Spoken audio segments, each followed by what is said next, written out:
If Zion Williamson suffers injuries every year, can you really build a team around him? Do the Pelicans even have a choice? Let's take a look in today's episode of Locked On Pelicans. Let's go.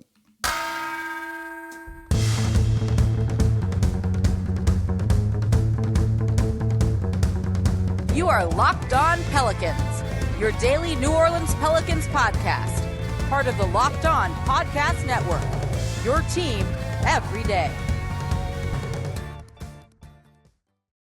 Welcome to another edition of Locked On Pelicans, the daily podcast covering your favorite team, the New Orleans Pelicans and NBA, part of the Locked On Podcast Network, your team every day, available wherever you get your podcasts and available on YouTube. I'm your host, Pelicans Insider, credential member of the media, Jake Madison, at NOLA Jake on Twitter, here with y'all on this Tuesday. Look, I didn't get a chance yet to watch the Pelicans game last night, not able to watch it live, so I'm going to catch up a little bit later today. So I pre-recorded this show, so I don't know if they won or didn't. You can spoil it for me down in the comments below on YouTube. We'll get to the game. It's basically a must win. I really hope they won by the time that you are listening to this show. And of course, thank you for making Locked On Pelicans your first listen today and every day. We're here Monday through Friday for y'all, breaking down every single thing you want to know about this Pelicans team. No one else coming to y'all like this. Subscribe wherever you get your podcast. Leave a 5-star review with a comment there. And of course, comment down below on YouTube if you want to help support the channel. So, let's get into it. Zion Williamson is the Pelicans franchise cornerstone, but hasn't played a lot, has missed more games than he's played in his career. What do you do from a team building perspective? Is that something that you can actually do anything about? And that's what we're going to look at. Zion missing so many games this year, and he was on track to play before the All-Star break, before suffering a setback in the hamstring recovery while going through 3-on-3s, has derailed this season. And I was on 4th Down on 4 on WWL with Doug Mouton, and he asked me a very simple question, which I thought was a great one. The Pelicans last year made the postseason without Zion Williamson. They looked good. Why do they look so bad right now without him when you could just kind of be good again? They were good last year. I think that's a great question, and I talked a lot about it in yesterday's show. Really breaking down what their issue is. Bad offense leading to bad defense, leading to more bad offense, leading to more bad defense, and so on, and so on, and so on. The cycle repeats itself. Zion fixes everything with this team. Fixes it. I truly mean that. I don't know if there's a huge problem with the offense when Zion's out there. Without him, it's a different story. But you build around your star player. You build around your franchise cornerstone. And go back to last year. You know, at the beginning of the year, we learned that Zion wouldn't be ready to start the year, dealing with, the foot injury, the broken foot, wouldn't be ready to go. Well, they said he was, and then it wasn't. Then it was regular season, but didn't say when in the regular season, all that stuff. So they looked terrible. Don't forget that. They started 3-16 last year. And it looked like they were waiting for Zion Williamson to come back and just kind of lift them. That team, when he wasn't playing before the CJ McCollum trade, was bad. Real bad. And then once they realized he wasn't coming back, they kind of shifted on the fly a little bit, built a kind of different identity around Brandon Ingram and .5 basketball, in the words of Willie Green, and started to take off a little bit after the CJ McCollum trade. But basically from then on, they were about 500. This is a team that was 10 games under 500 at the end of last season. I don't know if I would necessarily call them like a good, great team. I think you saw flashes of potential, and they showed that off during that first round series against the Phoenix Suns. And this year, it's a little bit of the same thing. They built this team around Zion. They were real good with Zion there. They're 17-12 when Zion Williamson plays. And they're 3-19 without him. This is kind of the same as last year, a little bit. They still weren't truly like a title contender or anything like that without him. They maybe could have gotten the Phoenix Suns in the first round. They were aided a little bit with Devin Booker's injury. So you look at this and, okay, they're just kind of trying to do what the Pels did at the beginning part of last year, which is just kind of like weather the storm, try and tread water until Zion comes back. Because they built everything around him. It's him initiating the offense the majority of the time, point Zion. It's him doing all of those things and creating better looks. And if you watch yesterday's show where I say, here's what's wrong with the Pelicans, I go into a lot of the stats behind it and the offensive core philosophies behind that as well. So give that show a watch or listen if you haven't already. So you can't necessarily just retool with 21 games to go and presumably Zion Williamson going to come back and play. All of a sudden, then you've got to shift back into playing how you were playing after you shifted out of that. And that's a little much on players, I think. I don't think that's the easiest thing to do in the middle of the season. There's some capacity to add in tweaks and adjustments, and the Pelicans certainly aren't making those kind of things right now. But it's a lot easier said than done, and maybe not the most realistic thing. You essentially then need two offensive identities, two game plans, with Zion, without. And we'll go into that in the next segment. And then in the third segment, we're actually going to talk about trading him in a sense, or not a sense, depending. So that's what the rest of the show is going to look like. That's kind of where the Pelicans stand. It's not an ideal situation to be in, but rest assured, when he's going to play again, they're going to be fine. They'll be fine. The offense will hum. It's going to make the defense better, and that's going to make the offense even more scary as they get out in transition and run because they haven't been burned in transition themselves, which is what's happening right now off of tons of missed shots. Everything better offensively is when Zion's out there. Is that a flawed process? Maybe.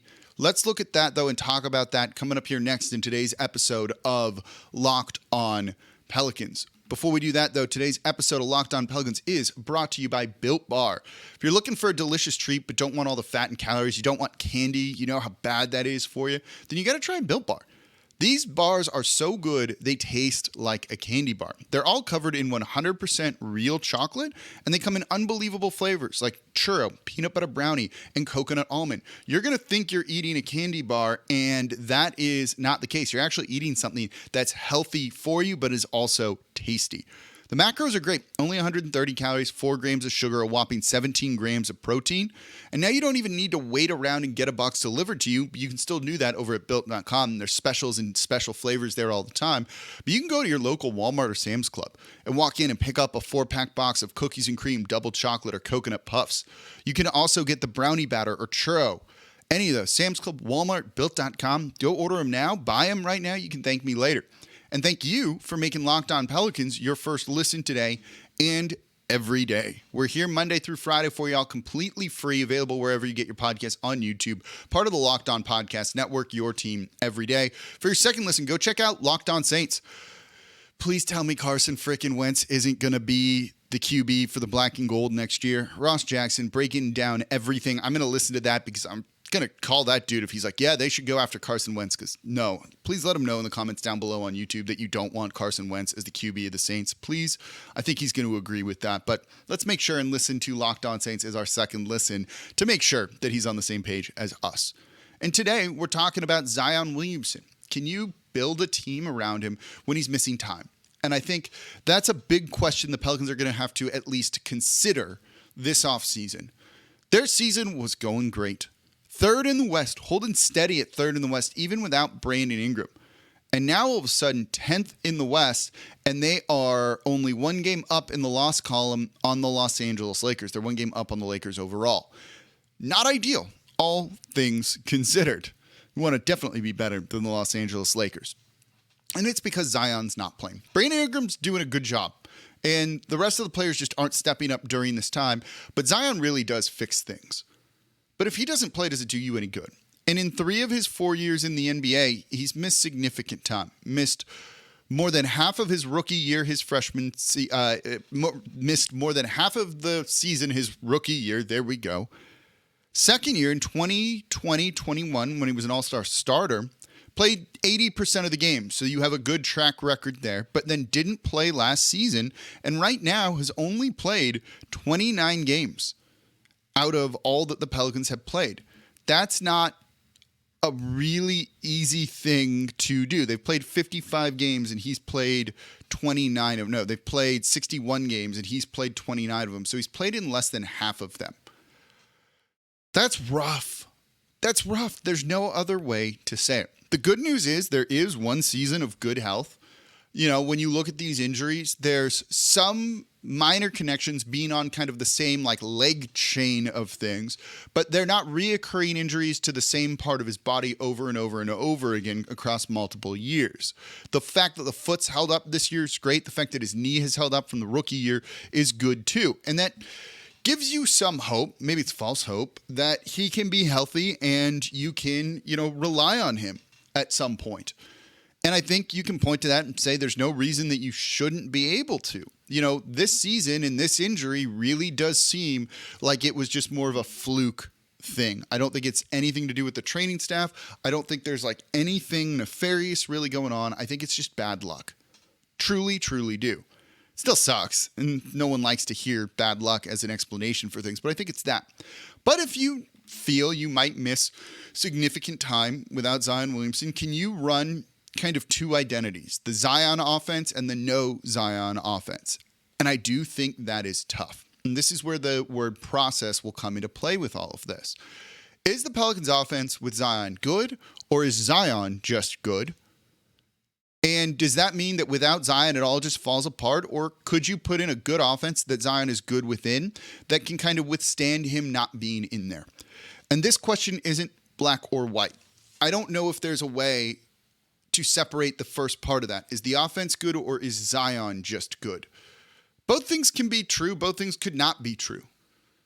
You know, when you look at this, how many teams, I see this asked a lot, like what is the Pelicans' offensive identity?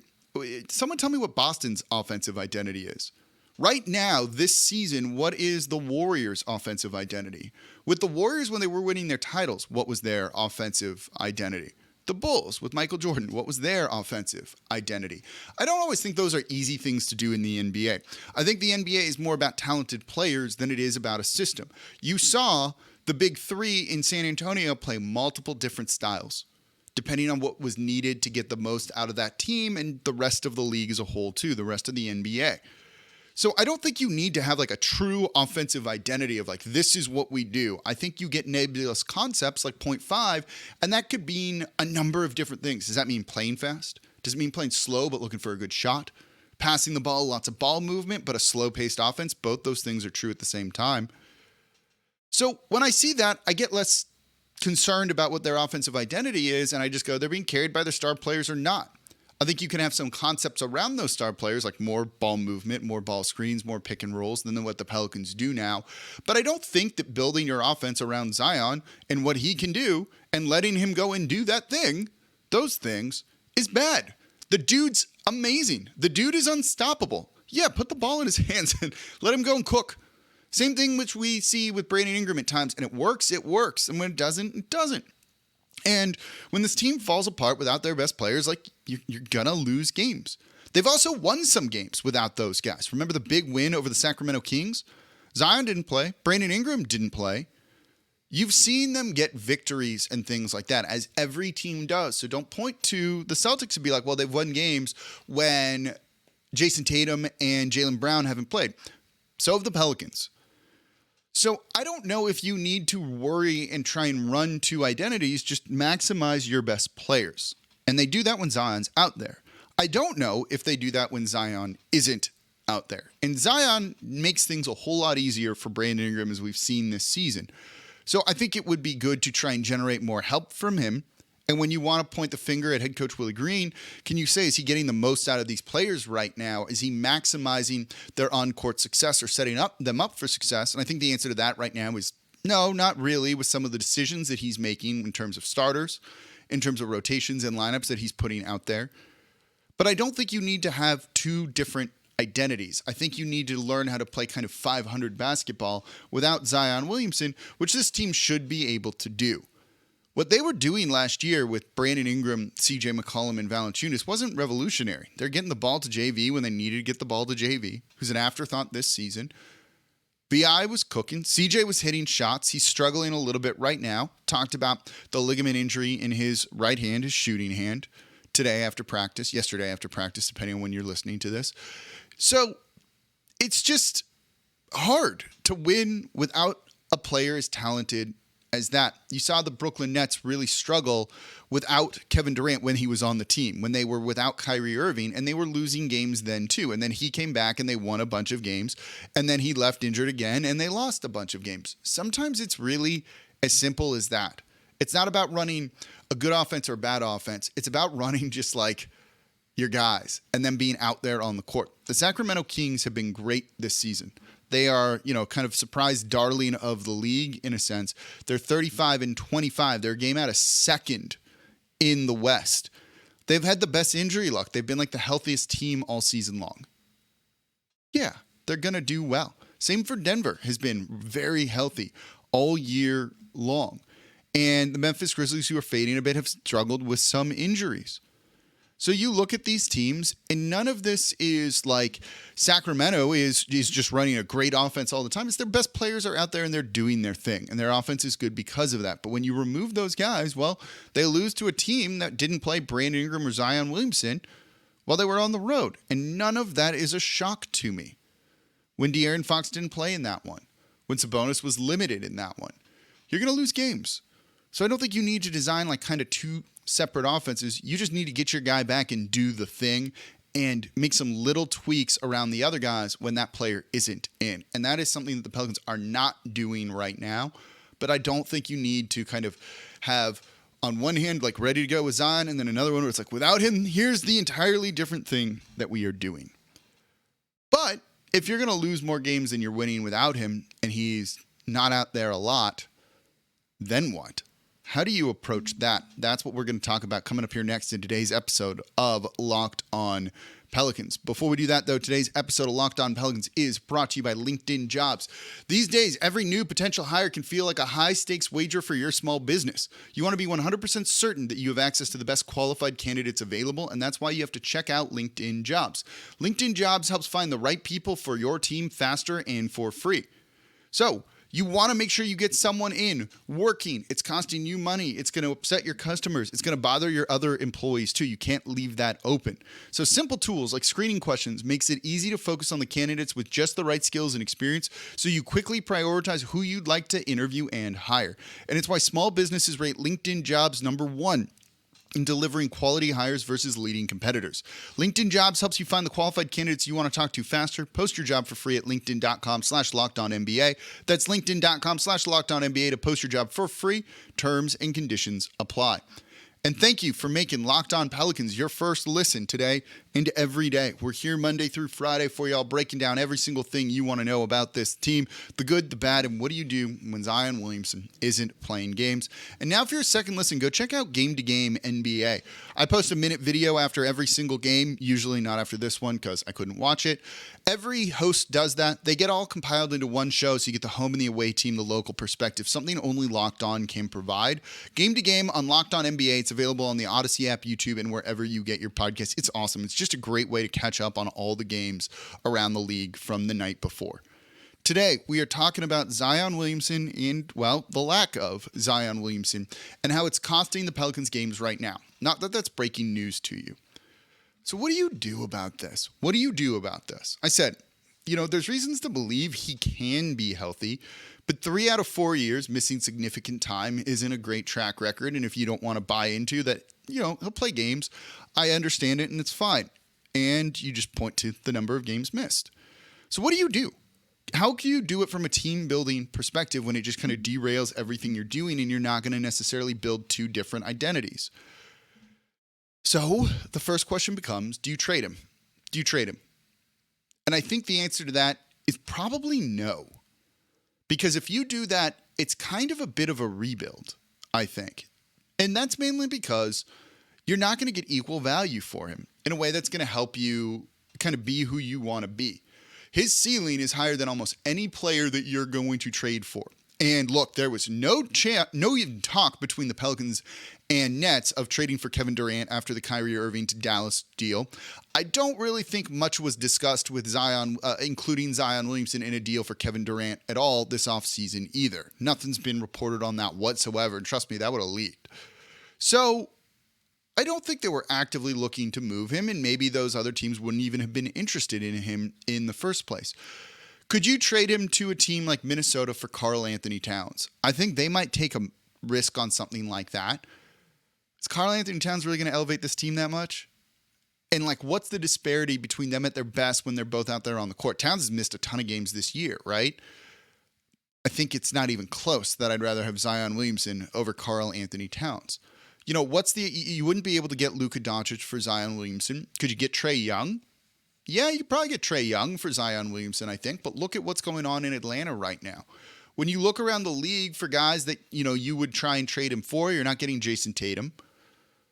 Is there someone that really interests you that you could move Zion Williamson for and still be a competitive team this year around Brandon Ingram and CJ McCollum? And I don't think the answer to that question is that there is. I don't think there's someone you could go and get that really is going to truly elevate this team's ceiling better than Zion. Something is certainly better than nothing. And if you think Zion Williamson is not going to ever play again, then sure. Or if you think he's going to miss half or more of the season every year, then yeah, you probably make a move like that. But it's a bit of a desperation move. And it could easily backfire if Zion does stay healthy. And you've lowered then the ceiling of the team and maybe taking yourself out of being a true championship contender because Zion Williamson truly is that special of a player. So the way I look at this, and it's probably the way the Pelicans front office is going to approach it too, you just got to roll with the hand that you're dealt, right? Like, these are the cards you have, these are the cards you got to play, and you got to try and either bluff or figure it out. That's the analogy there wasn't great. I lost it right at the end. You just deal with what you got, and this is fate. And you got to go forward with it and try and make the best of the situation, whatever that is. Maybe that's like trying to get another shooter, another scorer on the team to pick up some of the slack when Zion isn't out there. You know, can you get a Gary Trent Jr. this offseason and make a bunch of moves for him or pay him or trade for him? I think those are the type of things that the front office needs to start looking at versus trying to trade away Zion Williamson. I think basically you go down with the Zion Williamson ship.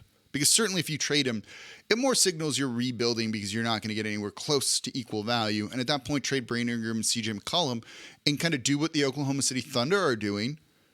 You know, build around the next good young guy that you draft and hope that you can get good enough quickly like they're kind of doing around Shai Gilgeous-Alexander after kind of hitting on some of these other picks that they have.